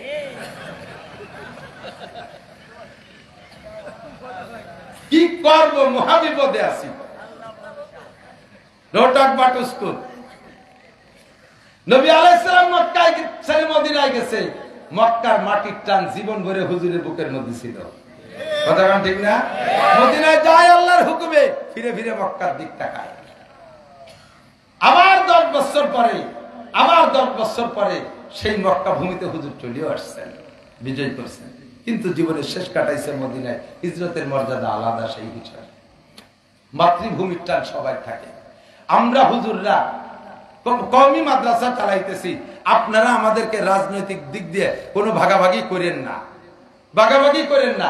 যারা যেখানে এসে যা করতেছে করুক। আমরা গোপালগঞ্জের ওলামায়ে কেরাম যে অবস্থানে আছি, অন্য জেলার ওলামায়ে কেরামরা আমাদের অবস্থানটা জানে, আমরা সেভাবে আছি, আমরা আপনাদের সাথে আছি। আজকে আমাদের পর রাগ কইরা, আমাদের নানান অপবাদ দিয়ে তাই দিলেন, চলে গেলাম। আপনার আবার একদিন সুদিন আসবে, সেই দিন যদি কোনোদিন আসে, সেই দিন এই মাদ্রাসাগুলো চালাবে কিনা, আমাদের প্রতিষ্ঠান আমাদের চালাইতে হবে। আমরা উলামায়ে কেরামকে, ধর্মীয় কোনো একটা অংশকে নিন্দা ধিক্কার দেব, ঠিক আছে তো? ইনশাআল্লাহ আপনারা থাকবেন মিলেমিশে, আল্লাহ তাআলা তৌফিক দান করে। কোরআন শরীফের ভিতরে যে বিষয়গুলো সবচেয়ে বেশি আলোচনা, তার 2-3টে বললাম। 3 নম্বর একটা বিষয় হলো, সেটা হলো আল্লাহ পাক রব্বুল আলামিন 62 বার আলোচনা করেছেন, সেটা হলো তাকওয়া। তাকওয়া সংক্রান্ত 2-3টে আয়াত আমি পড়েছি, মাত্র তার তরজমা বলি, দোয়া করে দেবো, বিরক্ত করব না আপনাদেরকে। আল্লাহ পাক রব্বুল আলামিন বড় মহব্বতের সাথে ডাক দিয়ে আপনাদেরকে বলেন, ইয়া আইয়ুহাল্লাযীনা আমানুত্তাকুল্লাহ। এই যুবক আমার দিক, হে অন্ধ জগতের অটাল বিশ্বাসী পাগলরা, আপনাদেরকে আল্লাহ তাআলা অন্ধ জগতের অটল বিশ্বাসী পাগল বলে ডাক দিয়েছেন। বলেন আলহামদুলিল্লাহ। দুনিয়ার নাম অন্ধ জগৎ, কারণ এ জায়গা বলছে আখিরাত দেখা যায় না, এ জায়গা বলছে আল্লাহকে দেখা যায় না, এ জায়গা বলছে জান্নাত দেখা যায় না, এ জায়গা বলছে জাহান্নাম দেখা যায় না, এখানে বলছে ফেরেশতা দেখা যায় না, পুলসিরাত দেখা যায় না, জান্নাতের নাজ ও নিয়ামত দেখা যায় না, জাহান্নাম দেখা যায় না। কাজে দুনিয়াটা হলো অন্ধ জগৎ। এই অন্ধ জগতে বসে আমরা অটল বিশ্বাসী। কেমন বিশ্বাসী? আমার যুবক, বহুত যুবকরা আছে নামাজ পড়ে না, কালাম পড়ে না, মদ গাঁজা ইয়াবা ফেনসিডিল খায়, আবার মাঝে মাঝে দুর্গা পূজা, কালী পূজা, সরস্বতী পূজা, লক্ষ্মী পূজায় যাইও সে জায়গা উদ্বোধন করে দিয়ে আসে, তাকে সাথে সহযোগিতা করে। অথচ এই মুসলমানের যুবক, মুসলমানের সন্তান, তার সামনে যদি বিশ্ব নবীকে কেউ গালি দেয়, আল্লাহর কোরআনের সাথে যদি বেয়াদবি করে, ওই যুবকের দেহের ভিতরে এক ফোঁটা রক্ত থাকতে তার প্রতিশোধ না নিয়ে বাড়ি ফেরবে? জোরে বলেন, ফেরবে? কাজেই আপনি অন্ধ জগতের অটল বিশ্বাসী এবং আপনি পাগল।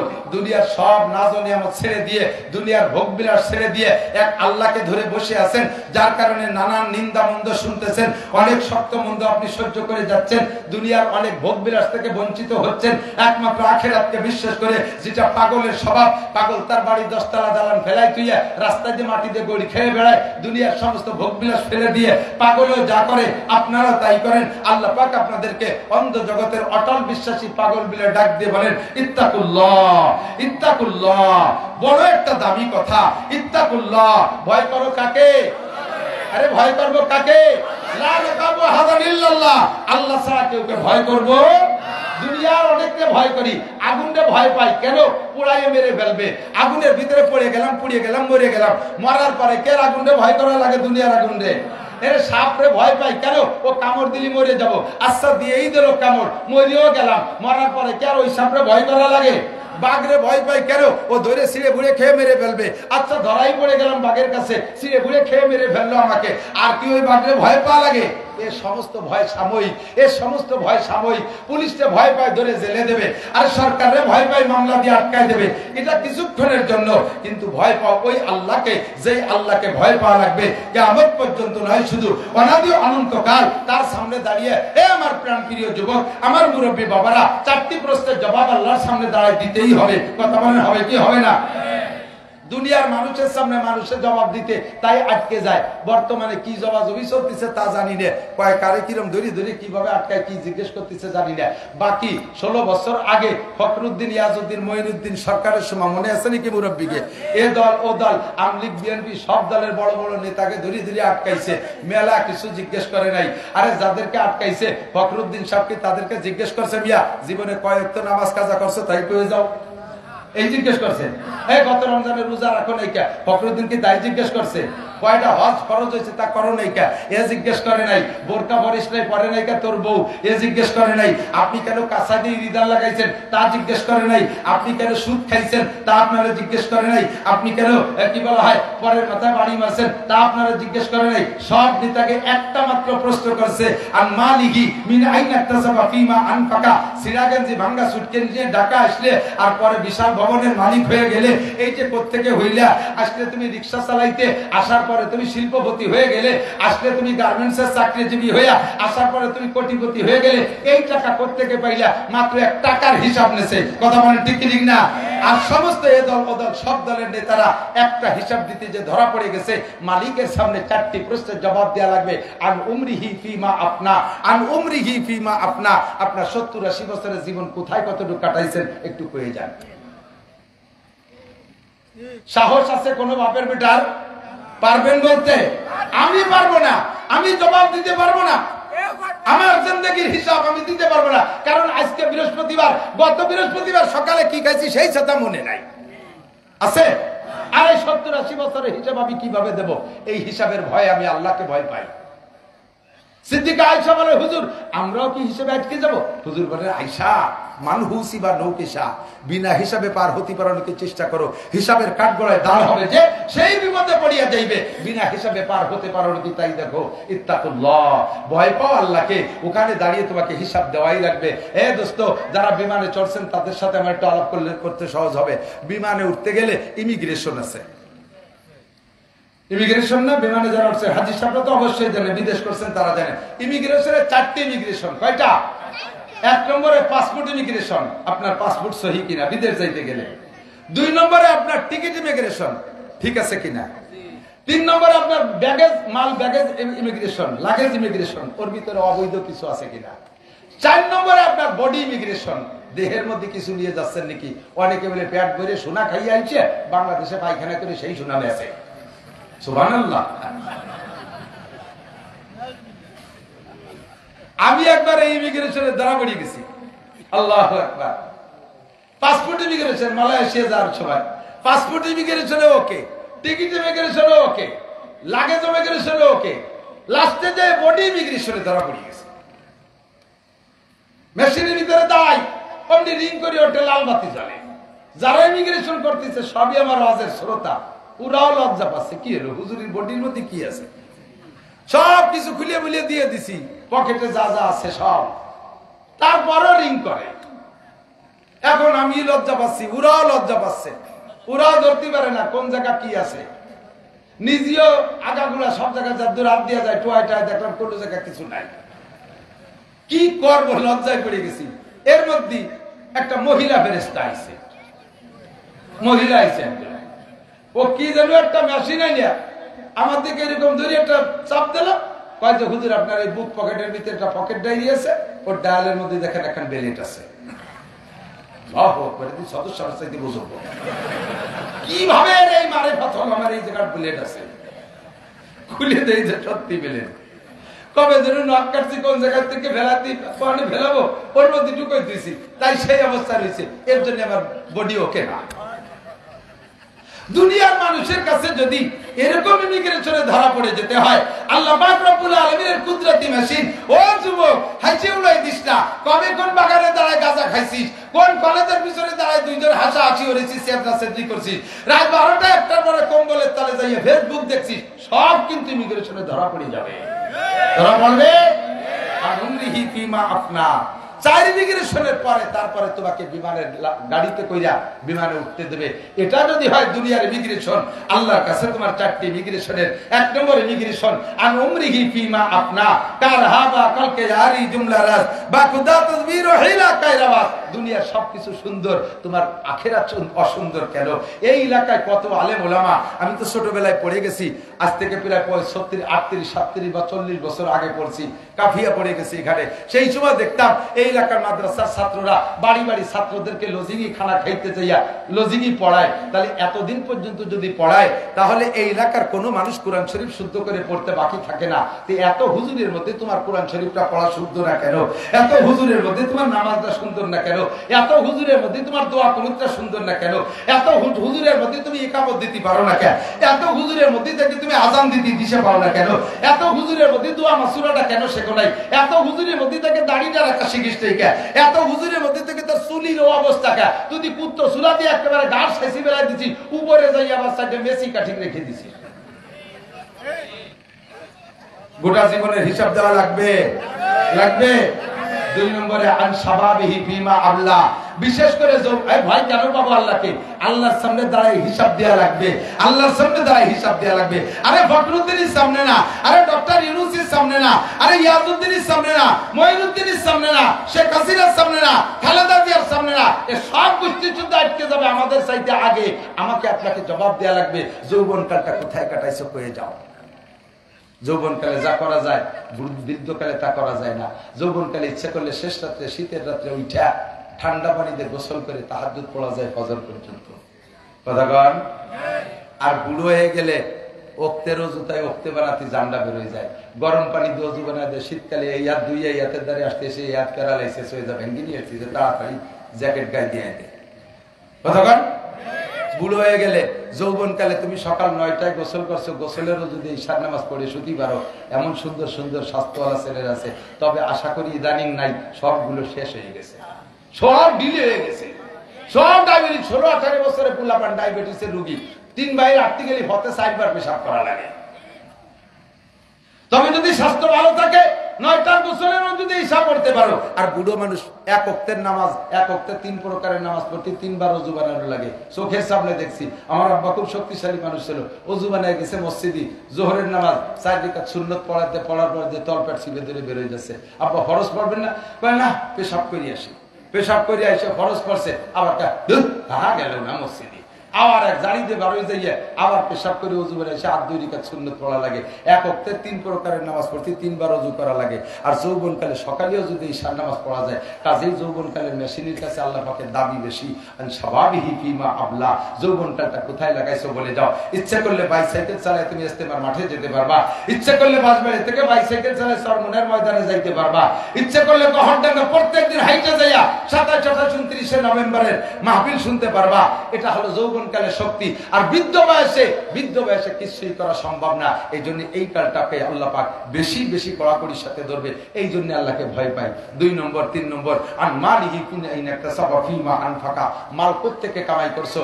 মোটা মোটা টাকা কামাই করে বাংলাদেশের সোকালারা ভাত পায় না, বাংলাদেশেতে টাকা নিয়ে কানাডা বিল্ডিং বানাইছে। কথা কয় না? বিল্ডিং কোন জায়গা বানাইছে? কানাডা। সোকালারা ভাত পায় না, কানাডা বিল্ডিং বানাইছে। যা থাকছে কানাডা বিল্ডিং এর ভিতরে খালি আমলিগা লাগে দোষ রিয়া। যে সময় যারা সুযোগ পায় তারাই সেটা কানাডা বিল্ডিং বানায়। কথা কোন ঠিক ঠিক না? সাবধান, সতর্ক থাকতে হবে দোস্ত। কিয়ামতের ময়দানে জবাব দেয়া লাগবে। কোটি কোটি টাকা সুদে টাকা ইনকাম করে বাসবাড়ি মাদ্রাসায় মসজিদ বানাই দিছো, আজ কোন নেকিও হবে না।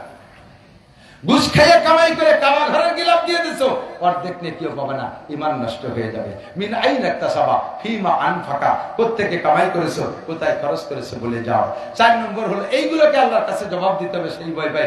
5 নম্বর হলো মাজা আমিলা বিমা আলিমা। 2 দিন পর্যন্ত উলামায়ে কিরাম সম্ভবত পাল্টায় কথা বলছে, যা জীবনে প্রয়োজন সবই হুজুরদের বলা হয়ে গেছে।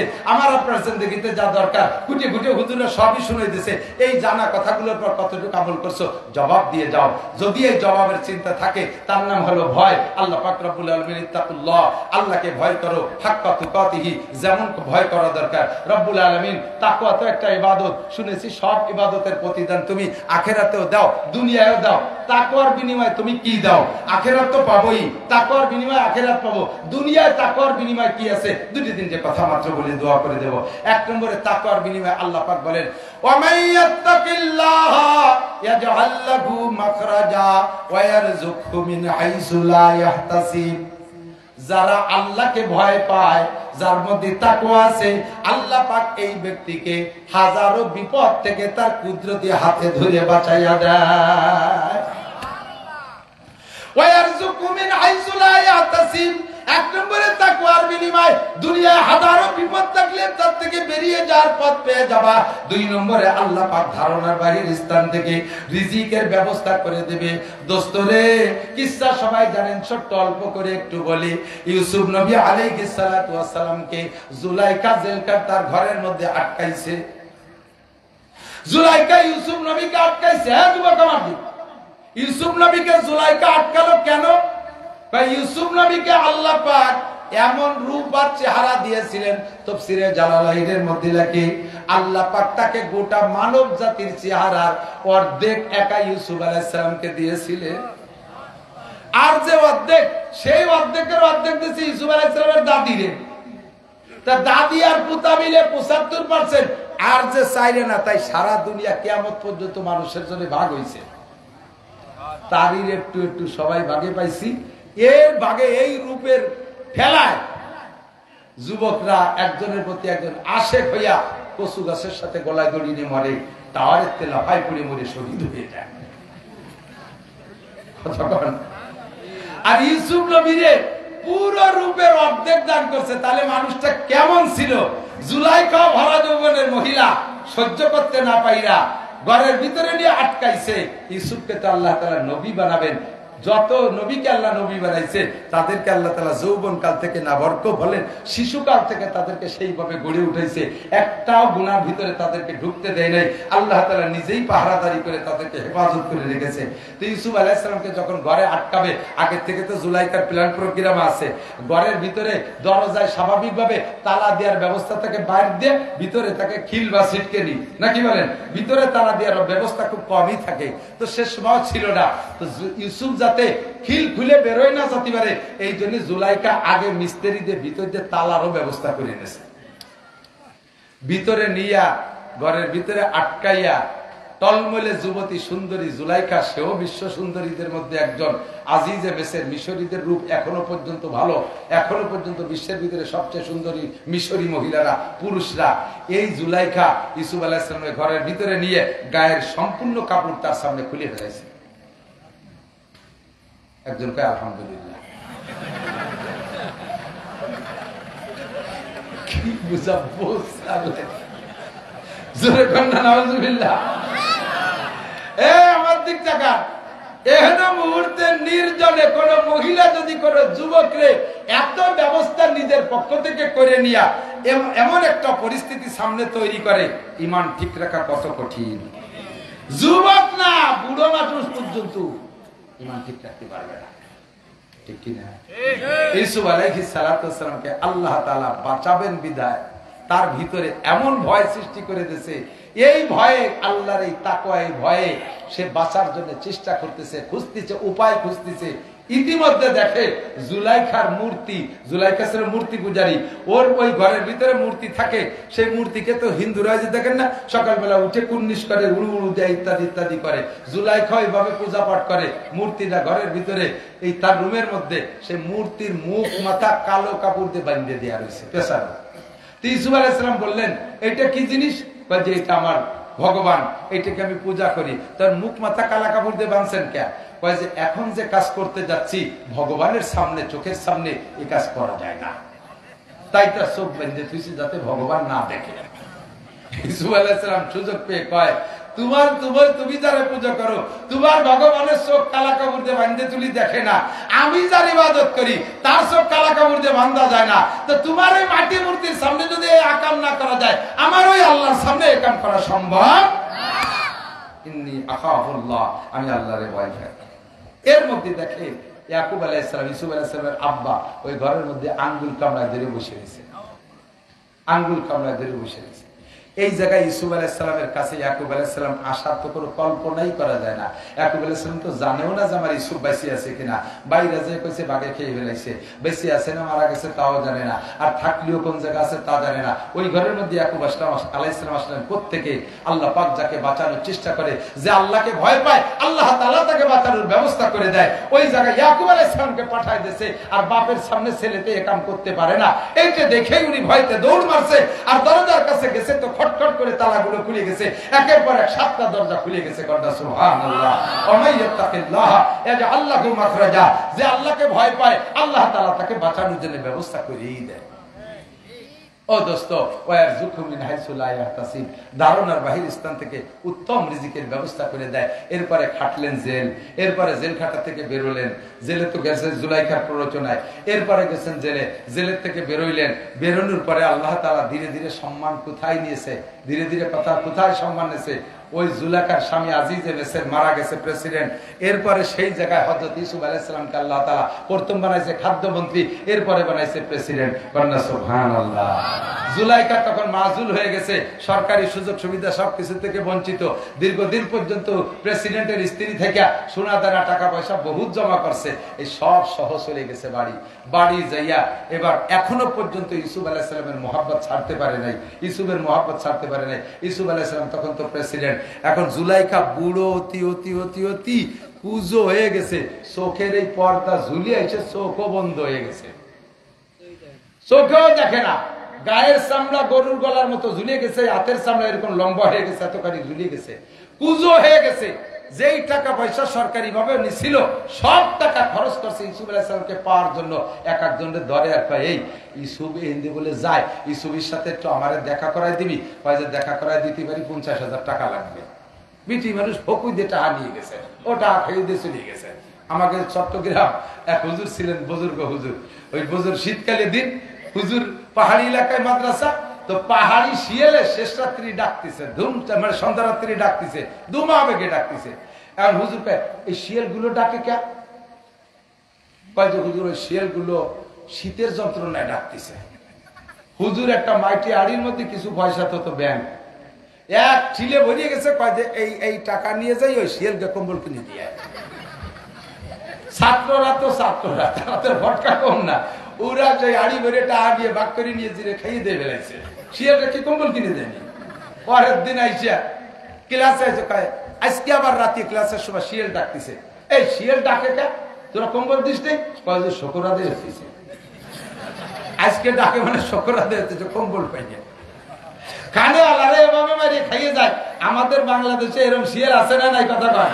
মাননীয় প্রধানমন্ত্রী বস্তা ভরে ভরে টাকা দিয়েছে, শিয়ালরা সব টাকা খাইয়ে কানাডা বাড়ি বাড়াইয়া আজকে গোষ্ঠী শুদ্ধ বিপদে ফেলাই দিয়েছে। কথা কয় ঠিক? নেত্রীর অর্থদোষ দিতে পারি না। তো জুলাইখার টাকা এইভাবে শিয়ালের খাদেমরা খাতি খাতি সব খেয়ে শেষ করে বেড়াইছে। জুলাইখার নিজস্ব বাড়ি নেই, রাস্তার পাশে ছোট্ট একটা ঝুপড়ি করে থাকে। ইউসুফ আলাইহিস সালাম ওই বিশ্বরোড দিয়ে অফিসে যায়। উনার একটা ঘোড়া ছিল, এই ঘোড়াটা পৃথিবীতে আর আসে নাই, ওরকম ঘোড়ার আগেও আসে নাই, পরেও আসে নাই। ওই ঘোড়াটার ভিতরে আল্লাহ তাআলা সিফাত দিয়েছে, সেই গুণের থেকে বর্তমানেও আমাদের বড়দের বড় বড় অফিসার, রাজা বাদশা, নেতা নেত্রী, এমপি মন্ত্রীদের গাড়ির ভিতরে সেই ঘোড়ার সিফাত। ঘোড়ার গুণ ছিল হলো ইউসুফ আলাইহিস সালাম যখন পিঠের উপরে বসতেন তখন ওই ঘোড়াটার নাক দিয়ে একটা শব্দ বাড়ে, তো সাইরেন বাজানোর মতো 3 মাইল দূরত্বে শোনা যাইত। সেই সাইরেনের নকল করে আমাকে নেতাকে গাড়ির ভিতরে সাইরেন লাগাইছে। দেখেন না, কোনো দিক যাওয়ার সময় সামনে 30 গাড়ি, পিছনে 30 গাড়ি, ডাইনে 10 গাড়ি, বামে 10 গাড়ি, মাঝখানে কোন গাড়ির মধ্যে নেতা বলা রয়েছে কালা গ্লাসের মধ্যে টের পাওয়া যায় না। একই কালারের গাড়ি ছাড়িয়ে দিচ্ছে, 3 সাইরেনের ভিতরে সাইরেন লাগাইছে, কুহু কুহু কুহু কুহু রাস্তায় দাঁড়ায়। ইউসুফ আলাইহিস সালাম যখন ওই ঘোড়ায় উঠতেন, রাস্তার মানুষ টের পাইয়া শুধু এক নজর ইউসুফের চেহারাটা দেখার জন্য রাস্তায় এসে সারিবদ্ধ দাঁড়ায়। তো জুলাইখা কয় একজনের টাকা দিয়েছে, আমি তো বুড়ো হয়ে গেছি, যাতে পারবো না, তুই আমার একটু রাস্তায় নিয়ে যাবি, পারবি? কয়েকদিন সে চেষ্টা করছে, পারে নাই। আজকে উনার যে দেবতা, সেই মূর্তি, এখনো মূর্তি পূজা করে, মূর্তিরে ঘরের মধ্যে রেখে মূর্তির কাছে খুব করে দোয়া মোনাজাত করছে, ভগবান তোর এই জীবন ভরি ইবাদত বন্দেগী করলাম, তুই একটু ইউসুফরে আমার সাথে একটু দেখা করা দিতে পারলি না? তুই একটু দেখা করা যে তোরে আরো বেশি পুজো করবো। আজকে আখেরি দোয়া করে টুরে রাস্তায় গেছে, ইউসুফ আলাইহিস সালাম একটু আগে চলে গেল। দুঃখী জ্বালায় ভগবানের লাইট হবে না চড়াবে তা টের পাচ্ছে না। পরের দিন আইসা ভগবানরে বাদ দিয়ে এবার আকীদা পাল্টাইছে। ইউসুফ আলাইহিস সালাম তো আল্লাহ ভক্ত, জুলাইখা করতে জানে। আজকে ভগবানরে বাদ দিয়ে রব্বুল আলামিনের কাছে দোয়া করছে, মালিক কিচ্ছু চাই না, জীবনে যে কারণে আমি ইউসুফের আশেক হয়েছি তা তুমি ভালো করে জানো। শুধু আমি না, মিশরের 100 মহিলা তারা ইউসুফকে এক ঝলক দেখে তাদের আঙ্গুল কেটে ফেলাইছে। এটা আমি এর কাছে, ইউসুফের কাছে মাজুর, বুড়ো হয়ে গেছি, তবু আমি ইউসুফের আশে ইউসুফের মহাব্বতে পাগল, আমাকে একটাবার দেখা করার সুযোগ করে দাও। আল্লাহর কাছে দোয়া মোনাজাত করে সিজদা করে জুলাইখা রাস্তায় আসছে। ইতিমধ্যে ইউসুফ আলাইহিস সালাম চলে আসছে, সাক্ষাৎ হয়ে গেছে। সালাম দিয়ে কয় একটু নামবেন, আমি বুড়ি মানুষ। মুসলিম বাদশাহ, আমাকে দেশের রাজা বাদশাকে বলতো সারা রাস্তা ক্লিয়ার কর, দেখেন না বাড়ি আসার সময় 50-100 কিলোমিটার রাস্তায় শিয়াল কুত্তু আসতে পারবে না, সব সাফ। বুড়ি আইছে, আসার সাথে সাথে ইউসুফ আলাইহিস সালাম নামছে। কি খবর আপনার, কি দাবি বলেন? ইউসুফ আলাইহিস সালাম ওই জুলাইখারে দিয়ে চিনতেছে না, এমন হয়ে গেছে। আর জুলাইখা তো ইউসুফরে দেখতেছেই না, অন্ধ। তো বলতেছে, আপনি কি ইউসুফ? আপনি কি এই দেশের রাজা? বলে হ্যাঁ আমি ইউসুফ, আমি এই দেশের রাজা। আপনি নবী ইউসুফ? বলে জি। তাহলে আপনার কাছে, আপনি নবী হলে আপনার যোগ্যতা আছে, আপনার কথা আল্লাহ শোনে। আপনার কাছে একটা দাবি, আপনি একটু দোয়া করে দেন আমার চোখ দুটো যেন খুলে যায়, আমি যেন আপনার চোখ দিয়ে এক নজর দেখতে পারি।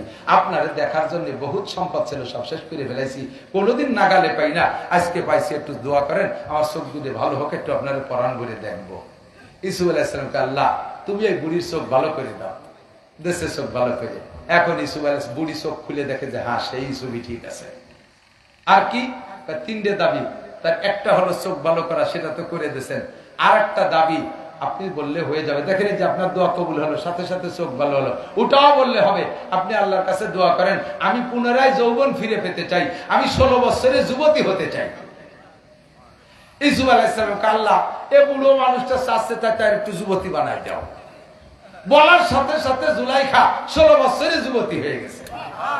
যখন জুলাইখা যুবতী হয়ে গেছে, ইউসুফ আলাইহিস সালাম এক নজর দেখেছে, আরে আল্লাহ এদি সেই জুলেখা।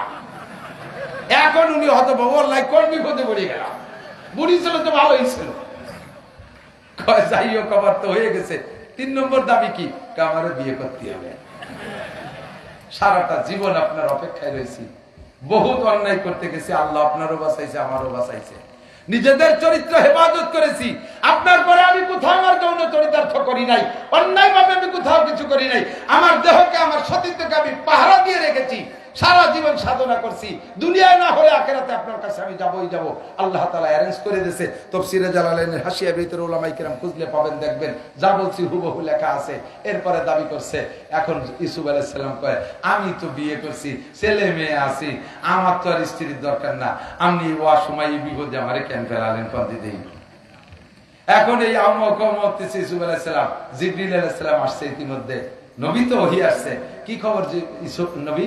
কয়েকটি যে জানি যে মহিলা তো সে ফিরে আবার এসে অসময় আমার বিপদে ফেলাই দিচ্ছে। কয় যে কোনো সমস্যা নাই, ওই মহিলাকে লোক দিয়ে আপনার বাসায় পাঠায় দেন, মহিলারে লোক দিয়ে বাসায় পাঠায় দেন, আর আপনি সফর সেরে বিকেলে যাইয়া ওই মহিলাকে বিয়ে করে নেবেন। আল্লাহ হুকুম করছে, অনুমতি দিয়েছে। বলেন না সুবহানাল্লাহ। নবীর ইশকে আশিক হইয়া একভাবে রেগে রয়েছে, নিজেকে পবিত্র রেখা, অবশেষে আল্লাহ তাআলা তার চাহিদা পূরণ করে দিয়েছে। এখন ওই মহিলাকে লোক দিয়ে যখন বাড়ি পাঠাইতেছে, ইউসুফ আলাইহিস সালামের বাড়ি, মহিলাকে ইউসুফ নবীর বাড়ি যাওয়ার আগে আমার ওই ঝুপড়ির মধ্যে একটু জাতি হবে, ঝুপড়ির মধ্যে একটু জাতি হবে। ঝুপড়ির মধ্যে যাইয়ে সে ভগবানের ঠ্যাং দৌড়িয়ে ওরে ব্যাঙ্গের মতো হাসা, শয়তান তোর জীবন ভরে বুঝো আল্লাহ ইবাদত করলাম, তুই আমার ইউসুফের সাথে দেখা করাতে পারলি রে।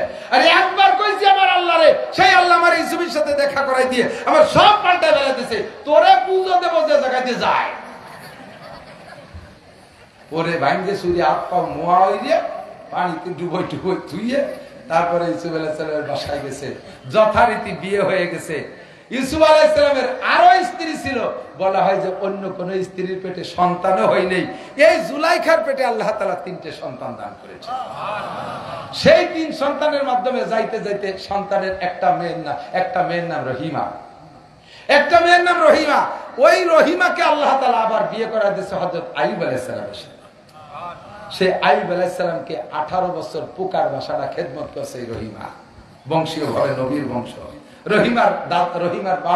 রহিমার বাপ ইউসুফ আলাইহিস সালাম, ইউসুফ আলাইহিস সালামের বাপ ইসহাক আলাইহিস সালাম, ইসহাক আলাইহিস সালামের বাপ কি বলা হয় ইব্রাহিম আলাইহিস সালাতু ওয়াস সালাম। এইভাবে যাইতে যেতে ইউসুফ আলাইহিস সালামের বাপ ইয়াকুব আলাইহিস সালাম, ইয়াকুব আলাইহিস সালামের বাপের নাম ইসহাক আলাইহিস সালাম, ইসহাক আলাইহিস সালামের বাপের নাম ইব্রাহিম আলাইহিস সালাম। সেই বংশের মাইয়া হযরত রহিমা আলাইহিস সালাম, হযরত আইয়ুব আলাইহিস সালামের স্ত্রী। দোস্তরে বলতে চাইছি, ওমাইয়াত্তাকিল্লাহ ইয়াজআল লাহু মাখরাজা, যদি কেউ আল্লাহকে ভয় পায় আল্লাহ তাআলা তাকে এই জাতীয় মহা বিপদ থেকে ভয় করে। ওই যুবক, গুনাহ থেকে বাঁচতে হলে তুমি আল্লাহর ভয়টা অন্তরে রাখো। বলছি কিনা মনে নাই, বললে আবার বলি। সেদিনকে ফরিদপুর মাহফিল করে আসছি, গত বছর 2 আগে ফরিদপুর একটা মাহফিল করছি। মাহফিলের ভিতরে আমাকে খেদমত করছে একটা যুবক, ফিসফিসে পাতলা দাড়ি, মাথায় পাগড়ি, মাথায় জুব্বা, মাথায় পাগড়ি, গায়ে লম্বা জুব্বা, কি যে তার বিনয়ী ভাষা, আমি আশ্চর্য হয়ে যাচ্ছি। অবশেষে আমি বললাম, বাবা তুমি এত ভালো, খুব খুশি হয়ে গেছি। খানা দানা শেষে বিদায় নেওয়ার সময় ছেলেটা বলতেছে, হুজুর আপনি তো আবার খেদমত নিলেন, আমিও খেদমত করে খুশি হয়েছি, কিন্তু আমার পরিচয়টা তো নিলেন না। তো বলো, আমি তো মনে করছি তুমি খাবাসপুর মাদ্রাসার ছাত্র। কয় না হুজুর, আমি ফরিদপুর রাজেন্দ্র কলেজের ছাত্র। জীবনে আমি দাড়িতে খুর দেই নেই, দাড়ি গজানোর আগে আপনার বয়ান শুনেছি, সেই থেকে প্রতিজ্ঞা করেছি আল্লাহ দাড়ি দিলে, একটা দাড়ি দিলেও কাটবো না। এই থুতির পর চারটে আমাকে দেশে ছাগলের দাড়ি, এরকম চারটে পাতলা দাড়ি, তাই সে কাটে নাই। এরপরে পাগড়ি যোগ্যতা আছেই আছে। হুজুর আমি কোন জায়গায় থাকি, একটু কদম দিয়ে বরকত দিয়ে যান। ও যে রুমি থাকে, আমার সেই রুমি নিয়ে গেছে। রুমি যাইয়া দেখি আমি নিজেকে নিজে ওয়াজ সংগ্রহ করছি, আমি নিজে সেখান থেকে খানিকটা অর্জন করছি। রুমির মধ্যে যাই দেখি ছাদে লেখা আল্লাহ দেখে, ও বাংলায় লিখে দিয়েছে। ডান পাশের ওয়ালে লেখা আল্লাহ দেখে, বাম পাশের ওয়ালে লেখা আল্লাহ দেখে, 4টে ওয়ালে লেখা আল্লাহ দেখে। আমি কই তুমি এগুলো কি করছো? কয় যে হুজুর আপনি বলেছিলেন গুনাহ থেকে বাঁচতে হলে 3টে কথা মনে রাখতে হবে। একটা হলো আমি যখন গুনাহ করি ওই সময় মনে আনতে হবে আমার এই গুনার অবস্থাটা কে দেখে? জোরে বলেন, কে দেখে? আল্লাহ দেখে। তাহলে আমি আল্লাহ যখন দেখে আমি কিভাবে আল্লাহর সামনে গুনাহ করব? ইউসুফ আলাইহিস সালাম কয় আমি জুলাইখার সাথে জিনা করব, এই অবস্থাটা আল্লাহ দেখে, তাহলে আমি কিভাবে করব? আমি এর ভিতরে একা থাকি, এই ঘরের ভিতরে একা থাকি, একা একা গুনাহ করার বহুত সুরত আছে। আমি যুবক মানুষ, কলেজের আমার বহুত ছাত্রীরা আছে, আমার সহপাঠীরা, তারা আমাকে অনেকভাবে বিরক্ত করে। আর একা একা রুমের ভিতরে থাকি, গুনাহ করার অনেক পথ আছে। আমি যখনই গুনাহ করার ইচ্ছা করি, যেদিকে তাকাই লেখা দেখি আল্লাহ দেখে, ভয়ে আমার ভিতরে কাজ করে, আর তখন আমি গুনাহটা করতে পারি না। এদিকে তাকায় গুনাহ করব, ওয়ালের দিক তাকায় দেখি আল্লাহ দেখে, ওয়ালের দিক তাকায় দেখি আল্লাহ দেখে, এই জন্য আমি গুনাহ করতে পারি না। হুজুর, আপনার তিনটে কথা আমার মনে আছে। 1 নম্বরে গুনাহ করার সময় কল্পনা করতে হবে আল্লাহ দেখে। 2 নম্বরে গুনাহ করার সময় খেয়াল করতে হবে আমি যে গুনাহটা করতেছি, এই গুনাহটা ফেরেশতারা দেখতেছে আর লিখতেছে। কথা বলেন ঠিক কি না? 3 নম্বরে আরেকটা কথা কল্পনা করলে গুনাহ থেকে বাঁচা যাবে, সেটা হলো আমি যে গুনাহটা করতেছি, এই গুনাহরত অবস্থায় আমার মৃত্যু হতে পারে কি পারে না? গুনাহরত অবস্থায় আমার মৃত্যু হতে পারে। মদ গালে দিছি, এই অবস্থায় মরতে পারি। সিগারেট টানতেছি, এই অবস্থায় মরতে পারি। আমি সুদে টাকা হাতে নিচ্ছি, ওই অবস্থায় মরতে পারি। টেলিভিশন দেখতেছি, ওই অবস্থায় মরতে পারি। রাতের বেলা কানে খিল লাগায় মমতাজের গান শুনতেছি, ওই শোনার ভিতরে ঘুম হয়ে গেছে, ওর মধ্যে আমি মরে যেতে পারি। তাহলে যে হালাতে মরতেছি, ওই হালাতটা আল্লাহ পাক রব্বুল আলামিন দেখতেছে, ফেরেশতারা। আমার এই অবস্থাটা, গুনার অবস্থাটা যদি আল্লাহ দেখে, আমি কিভাবে আল্লাহর সামনে করব? এর নাম হলো মাইয়াত্তাকিল্লাহ ইয়াজআল লাহু মাখরাজা। ইয়া আইয়ুহাল্লাযিনা আমানুত্তাকুল্লাহা হাক্কা তুকাতি। যুবক, ও যুবক, সিগারেট খাইস না, আল্লাহ দেখে। মদ খাইস না, আল্লাহ দেখে। ফেসবুকে ল্যাংটা ছবি দেখিস না, ওইটা আল্লাহ দেখে। তুই গাঁজা এমা খাইস না, আল্লাহ দেখে। জিনা করিস না, আল্লাহ দেখে। চুরি করিস না, আল্লাহ দেখে। মুরব্বীরা সুদে টাকা হাতে নিয়েন না, আল্লাহ দেখে। পরের জমি আইল ঠেলেন না, আল্লাহ দেখে। আপনি যে অন্যায়টা করেন, আল্লাহ দেখে। দেখে কি দেখে না? এই ভয়টার নাম হলো তাকওয়া। এইটা একটু ভিতরে সেট করি, আজকে আমার ওয়াজ শেষ। আজকে ভিতরে এই ভয়টা আমি সেট করি, তাহলে সকল গুনাহ থেকে বাঁচতে পারবেন। আর গুনাহ থেকে বাঁচলে লাভ কি শুনবেন? আল্লাহ তাআলা ফাতাহনা আলাইহিম বারাকাতিন মিনাস সামাই ওয়াল আরদ। আপনাদের বাঁশবাড়ি এলাকার সেই আমলের খবর জানতাম, বর্তমান খবর জানি না, তবে আশা করি আপনাদের সেই অবস্থানে ঠিক আছেন। আপনারাই বাঁশবাড়ির মাদ্রাসার এলাকায় যারা আছেন, আমি ধান কালেকশন করছি, আপনারা ইরি ধান কাইটা বাড়ি এনে 40 ভাগের 1 ভাগ ভাগ করে মাদ্রাসা মসজিদে দিতেন, গরিবকে দিতেন। এইটা কি এখনো আছে? এটা আছে। আমি সেই সময় গল্প দিতাম, আমি সেই সময় যা চোখে দেখে গেছি, আপনাদের ক্ষেত খামারে সেচের পানি দেওয়া লাগতো না, কীটনাশক ওষুধ পানি দেওয়া লাগতো না, অনায়াসে স্বাভাবিকভাবে জোয়ারের পানিতে ধান ফুলে থাকতো, আপনারা কেটে নিয়ে আসতেন, আর এই মাদ্রাসায় 40 ভাগের 1 ভাগ দিতেন। আল্লাহ পাক আপনাদের এই বরকত দিয়েছে। আপনাদের এই কিস্সা আমি বাংলাদেশের বিভিন্ন প্রান্তে শুনেছি, আর বলছি বিশ্বাস না হলে বাঁশবাড়ি যে দেখে আসো। আল্লাহ পাক আপনাদেরকে এর বদৌলতে আপনাদের বরকত দিয়েছে, বরকত দিয়েছে। আপনারা বরকত পেয়েছেন। আল্লাহকে ভয় পেয়ে যদি শরীয়তের বিধানের পর আমল করেন, এই বরকত কিয়ামত পর্যন্ত চালু থাকবে। কথা বলেন ঠিক কি না? বাস্তবে ইতিহাস কিছু বলা লাগে না। বর্তমানে নতুন করে ইতিহাস হচ্ছে, ক্ষমতার মালিক কে? আরো জোরে। যুবকরা দল বেদল সব আছে, এর মধ্যে বিএনপির যুবকেরা আছে, কি বলে জাতীয় পার্টিও থাকতে পারে, আর জামাত শিবিরও থাকতে পারে, আর আওয়ামী লীগ তো অবশ্যই আছে। সবাই মিলে একটা কথা মনে রাখবা, জীবনে কোনোদিন রাজনীতি করতে করতে বলবা না ক্ষমতার উৎস জনগণ। ক্ষমতার উৎস কে? জনগণ কি ক্ষমতার উৎস? এবার চোখে দেখাই দিছি। একদিন আমরা নিষেধ করছি, যে কথা কইেন না, আরে বলে কি জনগণই ক্ষমতার উৎস, এই বলে ঝাড়ি মারছেন। এবার আল্লাহ চোখে দেখাই দিছে।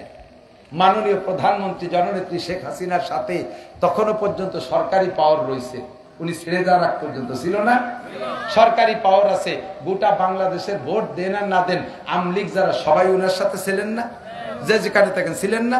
সেনাবাহিনী উনার ছিল না, আর্মি উনার, বিডিআর উনার, নৌবাহিনী উনার, বিমান বাহিনী উনার, র্যাব উনার, আনসার উনার, যুবলীগ সাথে, ছাত্রলীগ সাথে, কৃষক লীগ সাথে, মূর্খ লীগ সাথে, তাঁতি লীগ সাথে, পাতি লীগ সাথে, গোটা বাংলাদেশে সমস্ত আওয়ামী লীগ তার সাথে। আর এত বাহিনীর সাথে, এত বাহিনী, এত জনগণ আছে সাথে থাকা সত্ত্বে মাত্র কয়েকটা যুবক যাইয়া স্লোগান দিল, আর গণভবন থেকে কিরা কোন দিক পালায় চলে গেল, নেতারা কে কোন দিক চলে গেল, একটারও খবর খুঁজে পাওয়া যাচ্ছে না। জনগণ যদি ক্ষমতার উৎস হতো, তাহলে শেখ হাসিনা দেশ থেকে যাওয়া লাগতো না, আওয়ামী লীগরা এভাবে পলায় থাকা লাগতো না। কথা বলেন ঠিক ঠিক না? প্রমাণ করে দিচ্ছে জনগণ ক্ষমতার উৎস না, ক্ষমতার উৎসকে যারা এই আওয়ামী লীগ লাগে ঠগাইতে পাইরা এখন তোমরা বিভিন্ন প্রকার দুর্নীতি করতেছো। তোমরা ভালো করে মনে রাখো, আওয়ামী লীগের সাথে এত কিছু থাকা সত্ত্বেও তাকে পাততলে মাটি নাই। তোমরা কয়েকজন মানুষ যা করে বেড়াচ্ছ, আল্লাহ যদি তোমাদের আচরণে রাইগে যায়, তাহলে তোমরা পাততলে মাটি না, পাততলে 7 সমুদ্র 13 নদীর তলে যাইয়া তারপরেও তোমরা জায়গা পাবা না। কথা বলেন ঠিক না? অন্যায় করবা তো হিসাব করে করবা, প্রতিশোধ নিবা তো হিসাব করে নিবা। আল্লাহ পাক দেখায় ছাড়িয়ে দিয়েছে, আল্লাহ পাক ক্ষমতার উৎস, জনগণ ক্ষমতার উৎস না। আল্লাহর হুকুম যদি মেনে চলো, আসমান থেকে রহমত, জমিন থেকে বরকত আসে। আর একটা কথা বলে শেষ করে দেই, সেটা হলো আফগানিস্তান। আমরা জীবন ভরে কইছি এইভাবে ওইভাবে, ওই নবীর উপরে মান্না চালু আইছে, এ আইছে, ও আইছে, তা আইছে ইত্যাদি কইছি। দোস্তরে, আফগানিস্তানের দিক তাকায় দেখেন, ইসলামী কোরআনের শাসন বাস্তবায়ন হওয়ার সাথে সাথে সেই আফগানের জমিনে আগে যে আনার গাছ, আঙ্গুর, ডালিম গাছ লাগানো ছিল, আগের সেই গাছে 1 কেজিতে 4 ডালিম হতো, আর এখন সেই গাছের 1 ডালিমে 1.5 কেজি হয়। জোরে কথা সুবহানাল্লাহ। আমরা জীবনে অনেক কিছু দেখেছি। আল্লাহর কাছে দোয়া করি, আল্লাহ আওয়ামী লীগ আলাই করুক, বিএনপি আলাই করুক, যেই করুক, এই দেশে কোরআনের শাসন ব্যবস্থা করুক, তাহলে আমরা ইনশাআল্লাহ এই দেশে ফসল, ফল, সমস্ত খনিজ সম্পদ ওভাবেই ইনশাআল্লাহ পাবো। বিশ্বাস হয় কি হয় না?